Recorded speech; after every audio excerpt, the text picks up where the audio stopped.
আসন্ন পবিত্র ঈদ উল ফিতরে এবার লম্বা ছুটির সুযোগ পাচ্ছেন সরকারি কর্মকর্তা কর্মচারীরা। চাঁদ দেখার সাপেক্ষে 31 মার্চ পবিত্র ঈদ উল ফিতর হতে পারে।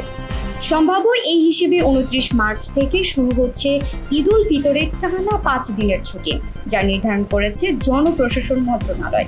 অর্থাৎ 29, 30, 31 মার্চ এবং 1 ও 2 এপ্রিল পর্যন্ত থাকবে এ ছুটি। কিন্তু নির্ধারিত ছুটির শুরুর আগের দিন 28 মার্চ সাপ্তাহিক ছুটির দিন শুক্রবার। একই সঙ্গে একই দিন পবিত্র শবে কদরেরও ছুটি। এই ছুটির শুরুর আগে আবার আছে 26 মার্চ মহান স্বাধীনতা দিবসের ছুটি।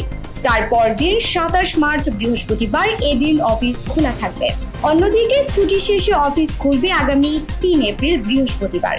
তারপরের 2 দিন আবার সাপ্তাহিক ছুটির দিন শুক্র ও শনিবার। অর্থাৎ 26 মার্চ থেকে 5 এপ্রিল পর্যন্ত 11 দিনের মধ্যে অফিস চলবে মাত্র 2 দিন, একদিন ঈদের আগে ও আরেকদিন ঈদের পরে।